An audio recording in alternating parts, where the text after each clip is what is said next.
જે પ્રમાણે વિરેન્દ્રભાઈએ કીધું કે ડાબી બાજુ બરાબર જમણી બાજુ, તો ડાબી બાજુ આપણે અને જમણી બાજુ આપણા family members, mummy papa, wife છે, રિલેટિવ્સ છે, ફ્રેન્ડ્સ છે, બધા હોઈ શકે છે.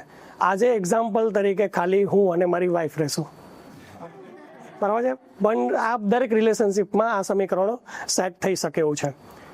તો જમણી બાજુ હું અને ડાબી બાજુ મારી વાઈફ, ચાલો એને જમણી બાજુ રાખે because she is always right, બરાબર, અને હું ડાબી બાજુ રહું. તો એમ તો છે ને મારી દિનચર્યા બહુ ઇન્ટરેસ્ટિંગ છે, પણ હું ટૂંકમાં કહીશ. સવારે 8 થી 10 એક મિટિંગ હતી, તો મિટિંગ પતાવી, પછી 2 નવા ક્લાયન્ટને મળવાનું હતું, તેને મળવા ગયો હતો. બપોરે એક ડૉક્ટર જોડે પોડકાસ્ટ શૂટ કરવાનું હતું, તો એ શૂટ કર્યું. પછી રીલ શૂટ કરી, પછી ટેબલ ઓફ થોટ્સની કમિટી જોડે બેસીને એક વર્કશોપ ડિઝાઇન કર્યો, અને સાંજે ટીમ જોડે મિટિંગ કરીને રોનક જોડે કરોડોનો લાખોનો હિસાબ કર્યો. અને આ રીતે મારી સાંજ પડી ગઈ. રોનક પરથી એક વાત યાદ આવી કે જીવનમાં કંઈ હોય કે ના હોય, 2 પાર્ટનર સારા મળવા જરૂરી છે, એક બિઝનેસ પાર્ટનર અને એક life partner. Thank you person. And I am really very lucky and I am fortunate enough કે એટલીસ્ટ મને એક પાર્ટનર તો સારો મળ્યો છે, બિઝનેસ પાર્ટનર. બાકી વાત છે લાઈફ પાર્ટનરની, તો એ જે તમને મળ્યા છે એવા મને મળ્યા છે. જેવી ફિલિંગ તમારી છે એવી જ ફિલિંગ મારી છે. નાઉ ball is in your court. તો જેવા લાઈફ પાર્ટનરને યાદ કર્યા એવો જ એનો ફોન આવ્યો, કેટલા વાગે આવો છો? હું કહું ફ્રી થઈને તરત પહોંચી જઈશ, 7:30 વાગ્યા પહેલાં પહોંચી જઈશ. અડધી કલાકનો સમય હતો, બરાબર ને રોનક? તો હું ઘરે પહોંચવાનો જ હતો. ત્યાં મારા પરમ મિત્ર વિજયભાઈ, જેમ તારક મહેતા અને જેઠાલાલ, જેમ સર્કિટ અને મુન્નાભાઈ, અને જેમ જય અને વીરુ, એમ મારા માટે મારા વિજયભાઈ, એનો ફોન આવ્યો કે ઓફિસ જ છો ને, રહેજો, આપણા બધા બુકબા મળા ભેગા થઈએ છીએ, તમારી ઓફિસ પર આવીએ છીએ. 10 મિનિટ મેં રાહ જોઈ, 7:30 વાગ્યા.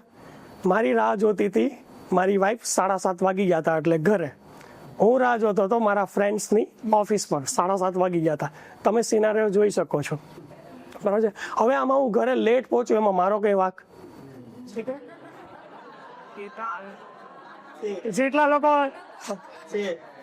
જેટલા લોકો મેરિડ છે ને એ લોકો હા પાડી, બરાબર, હું સમજી શકું છું. તો જેટલા લોકો મેરિડ છે અને રિલેશનશિપમાં છે ને, એ લોકોને ખબર હશે કે કમિટમેન્ટ અપાઈ ગયા પછી લેટ પહોંચવું એનો ગુનો શું. પણ મને એવું હતું કે મારો કઈ વાંક નથી, અને ખરેખર બહુ મોડું થયું નહોતું, 10:30 પહોંચ્યો હતો, બરાબર છે. તો મને એવું હતું કે નોર્મલ જ તો છે, ઇટ્સ ઓકે, આટલું લેટ તો થાય. અને ટાઈમ પાસ થોડો કરતો હતો, બુકબા મળા બધા મિત્રો આવ્યા હતા, ટેબલ ઓફ થોટ્સનું પ્લાન કરવાનું હતું ને વિપુલભાઈ? જો હા પાડી, બરાબર. તો ઘરે પહોંચ્યો, મોબાઈલમાં વોટ્સઅપ ચેક કરતા ઘરમાં એન્ટર થયો. મેં કીધું ફટાફટ જમવાનું ગરમ કરી દે, ભૂખ લાગી છે, આજે બપોરે કંઈ ખાધું નથી, કાંઈ રિસ્પોન્સ જ ના આવે. એટલે મેં મારા મોબાઈલમાંથી મોઢું બહાર કાઢ્યું અને એનું મોઢું જોયું, જોવાલાયક નહોતું. સવારે એ મોઢું છે ને મને બાગબાનની હેમા માલિની જેવું લાગતું હતું, અને સાંજે એનું સ્વરૂપ બદલાઈને થોડુંક રાખી સાવન જેવું થઈ રહ્યું છે. ફૂલ લડાઈના મૂડમાં. અને મને ખબર પડી ગઈ, પણ હવે તો શું, બરાબર.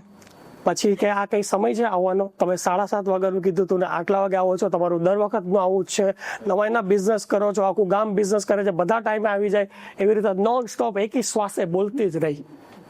અને મને લાગી હતી થોડીક ભૂખ. મેં કીધું યાર બકબક કરવાનું બંધ કર, મગજનું દહીં ના કર, જમવાનું દે, ભૂખ લાગી છે. એટલે એ ગરમ થઈ, બેયનો અવાજ થોડોક અપ થઈ ગયો. આજુબાજુ વાળા નહીં થયું કે આ લોકોના ઘરમાં શું થઈ રહ્યું છે. મેં કીધું હું કઈ રખડપટ્ટી કરવા નહોતો ગયો, ટાઈમપાસ નહોતો કરતો, સમજીને આખો દિવસ બિઝનેસ કરીને હું આવું છું અને થાકી ગયો છું, ભૂખ લાગી છે, જમવાનું દેવું હોય તો દે, નહીં તો સારું નહીં થાય. બોલીએ, હાથમાં થાળી લીધી અને ફેંકી દીધી કે નહીં મળે, જે થાય કરી લ્યો, બરાબર છે. હવે જે લોકો મને ઓળખે છે એને ખ્યાલ હશે કે જનરલી એમ મને ગુસ્સો ના આવે, અહીંયા મને થોડીક મારી ભૂખ અને થોડોક મારો ઈગો નડી ગયો અને જોરમાં ખેંચીને લાફો માર્યો. જે થાળી પડી હતી ને એનો ધડામ દઈને અવાજ આવ્યો હતો, અને કસમ પેદા કરવા વાળાની એ થાળીનો જે અવાજ હતો ને એના કરતાં મોટો અવાજ હતો મારા લાફાનો. થોડુંક પર્સનલ છે, બરાબર છે, હકીકત છે. ન્યૂટનનો ત્રીજો નિયમ તમને બધાને ખબર હશે, જેવો આઘાત એવો પ્રત્યાઘાત. તરત જ એને મને એક લાફો મારી.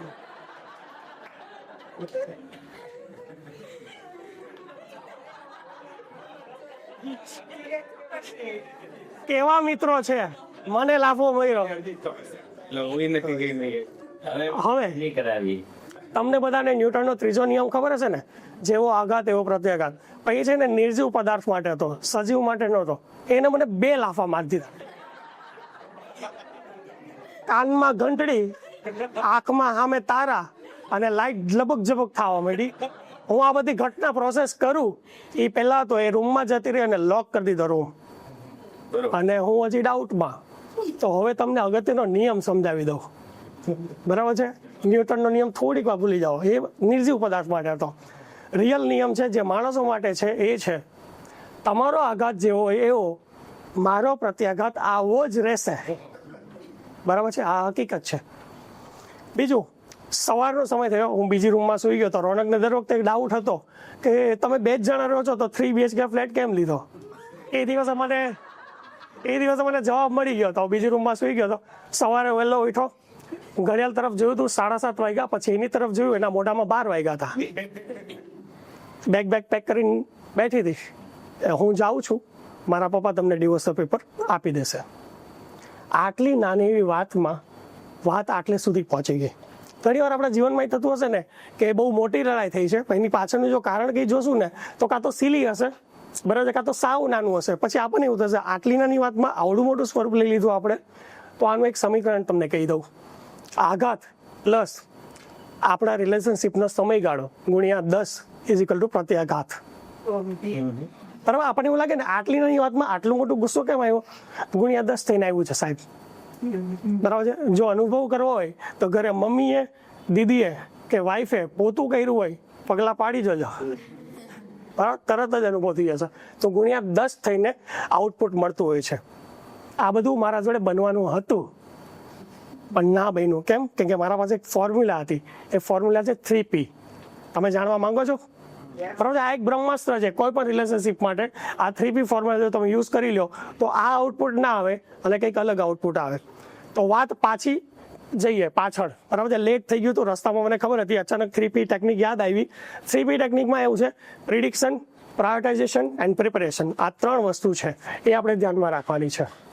એમ જોવા જાય તો 3P એટલે પાઉંભાજી, પાણીપુરી અને પિઝા પણ થાય. જો તમારું રિલેશનશિપ 1 મહિના જેટલું હોય ને તો આ ચાલી જાય. આ 3માંથી કોઈ પણ એક વસ્તુ ખવડાવી દેશો તો માની જશે, સોરી તમે કહી શકો. પણ જો 1 મહિના કરતાં વધારે હોય તો આ 3P ટેકનિકમાં પ્રિડિક્શન કરવું જરૂરી છે. પ્રિડિક્શન એટલે મને ખબર છે કે હું 3 કલાક લેટ થયો છું તો ઘરે વાતાવરણ કેવું હશે, હે ને? એટલું તો ખબર હોવી જોઈએ ને, આટલા વર્ષોથી આપણે જોડે રહેતા હોય તો એનું બિહેવિયર કેવું રહેશે. જો ના ખબર પડતી હોય તો પાસ્ટ એક્સપિરિયન્સમાંથી અનુભવ લઈ લેવાના, આપણી અનુભવની ડાયરીમાંથી. તો એનું બિહેવિયર આવું થઈ ગયું હશે ને ઘરે જઈશ ત્યારે રાખી સાવંત હશે સામે. એટલે બીજો સ્ટેપ આવશે 3Pમાં, પ્રિપેરેશન. થોડુંક પ્રિપેરેશન કરવાનું છે, મેન્યુપ્યુલેશન નહીં. પ્રિપેરેશન એટલે એવું કે આખા દિવસમાં જે બન્યું છે ને એને વાર્તા સ્વરૂપે કહેવાનું છે. એમને થોડો સ્ટોરી ટેલર બન્યો છું, બરાબર? તો વાર્તા સ્વરૂપે કહેવાનું છે. અને ત્રીજું, દેટ ઇઝ પ્રાયોરિટાઇઝેશન. ગંભીર પરિસ્થિતિ હોય ને ત્યારે આપણી એક જ પ્રાયોરિટી હોવી જોઈએ, એ છે મોબાઈલ સાઈડ પર મૂકી દેવાનું, બરાબર છે? તો આ ગંભીર પરિસ્થિતિ હતી, લેટ પહોંચ્યો છું, ખબર છે ઘરે માથાકૂટ થવાની છે. ગંભીર પરિસ્થિતિ એવી, જો 3P યુઝ ના કર્યું હોત તો ડિવોર્સ થાત, બરાબર છે? તો પ્રાયોરિટાઇઝેશન કરવું બહુ જરૂરી છે. તો આ બધી વસ્તુ ધ્યાનમાં રાખીને બધું પ્લાન કરીને અંદર એન્ટર થયો હસતા મોઢે. પ્રિય, આજનો દિવસ બહુ સરસ રહ્યો છે, બહુ મજા આવી ગઈ. સવારે જે મિટિંગ હતી બહુ સક્સેસફુલ ગઈ, 2 નવા ક્લાયન્ટ મળ્યા અને મજા આવી ગઈ. અને જે બપોરે પોડકાસ્ટ થયો છે, હા બહુ જબરદસ્ત રહ્યો. મારી એક રીલ વાયરલ થઈ અને ટેબલ ઓફ થોટ્સ દ્વારા એક નવો વર્કશોપ ડિઝાઇન કરવામાં આવે છે, એમાં હું લીડ લઈશ અને એ મને ઓપોર્ચ્યુનિટી મળી. આજનો દિવસ આ વર્ષનો સૌથી બેસ્ટ દિવસ છે. આ બધા ચક્કરમાં છે ને નિધિ, મારે બપોરે જમવાનું જ રહી ગયું. બોલ, બહુ ભૂખ લાગી છે, જમવાનું ગરમ કરી દે ને. હવે સાંભળો, આટલું સહેલું નથી. જે લોકો મેરિડ વુમન છે અહીંયા એને ખબર પડી જશે. એને મને કીધું કે તમે તો 7:30 આવવાના હતા ને, એટલે મેં એને કીધું 2 મિનિટ શાંતિ રાખ, આ લોકોને 2 નિયમ કહી દઉં. એને શાંત રાખવા કીધું છે. તો 2 અગત્યના નિયમ છે. એને મને કીધું તમે તો 7:30 આવવાના હતા ને, તો આ 2 નિયમ સમજી લેજો. મિત્રો એવા બનાવવા જેના નામ તમે ઘરે લઈ શકો. બરાબર છે? પહેલો નિયમ સમજાઈ ગયો. બીજો નિયમ બહુ અગત્યનો છે, એના કરતા પણ કામ એવા કરવા કે જે તમે ઘરે કહી શકો. બરાબર? તો મેં આ 2 નિયમ પર ધ્યાન રાખ્યું હતું. એટલે તરત જ એને કીધું તમે તો 7:30 આવવાના હતા. અરે મારી ગાંડી, હું આવવાનો જ હતો ટાઈમ પર. હું નીકળતો હતો ને ત્યારે જ બધા બુકમાં મિત્રો ઓફિસ પર આવી ગયા. અને તને તો ખબર ને, વિજયભાઈ, વિપુલભાઈ, નરેશભાઈ, રાજ, રોનક આ બધા ભેગા થાય એટલે બધા કેવા વાતુડિયા. અને પછી તો ટેબલ ઓફ થોટ્સનો પ્લાન બનવા લાગ્યો, બધા વાતુના ગપાટા કરવા માંડ્યા. તો ટાઈમ ક્યાં જતો રહ્યો ને ખબર જ ના પડી. બાકી મને તો તારી બહુ યાદ આવતી હતી. મારા ટાઈમે આવું જ હતું ખરેખર. આ બધા વાતુડિયા એટલા છે ને, એટલે ટાઈમ પાસ કરવાનું બંધ કરો. વાતુડિયા એ નથી, તમે છો. તમે ફટાફટ ફ્રેશ થઈ જાઓ, હું ખાવાનું ગરમ કરી દઉં અને પછી જમાવીશું. તો હું ફ્રેશ થઈ ગયો, બહાર આવ્યો, ખાવાનું ગરમ તો થઈ ગયું હતું, જોડે ગરમા ગરમ શીરો પણ હતો. કેમ? કેમ કે મારો દિવસ સૌથી બેસ્ટ હતો એ વર્ષનો. બરાબર? તો એક સિનારીઓમાં શું મળ્યું હતું? દિવસના પેપર. અને બીજા સિનારીઓમાં શું હતું? શીરો. ગરમા ગરમ શીરો. હવે છે ને, આ બંને વસ્તુમાં નાની વાતમાં મોટી લડાઈ અને ગરમા ગરમ શીરો, આ 2 વસ્તુમાં ખાલી એક જ નિયમ યાદ રાખવાનો છે. 2 સમીકરણ તમને કહી દઉં. બરાબર છે? T+1 = fire. લખી નાખો. T+1 = fire. T-1 = heart. કરો આમ. બરાબર છે? હવે તમને કહી દઉં, જે પહેલો સિનારિયો હતો ને એમાં મારો વોઇસ ટોન એકદમ અપ હતો. T+1 = fire. જો તમારે દલીલ જીતવી હોય, આર્ગ્યુમેન્ટ જીતવી હોય, સામેવાળાને દબાવવા હોય, તો જ તમારો અવાજ એક ટોન ઊંચો રાખવો. અત્યારે તમને એવું લાગે છે મારો ટોન ઊંચો છે. પછી જો તમારે સામેવાળાનું દિલ જીતવું હોય, સામેવાળાના ચહેરા પર સ્માઇલ લાવવી હોય, તો તમારો ટોન એક માઇનસ રાખવાનો. Tone -1 = heart. તો આપણે દલીલ જીતવી છે કે દિલ જીતવું છે? શબ્દો ફેરવવાની જરૂર નથી. અરે તું તો ગાંડા જેવી છે, T+1. અરે મારી ગાંડી. શબ્દો ફેરવવાની જરૂર નથી. શબ્દો ફેરવવા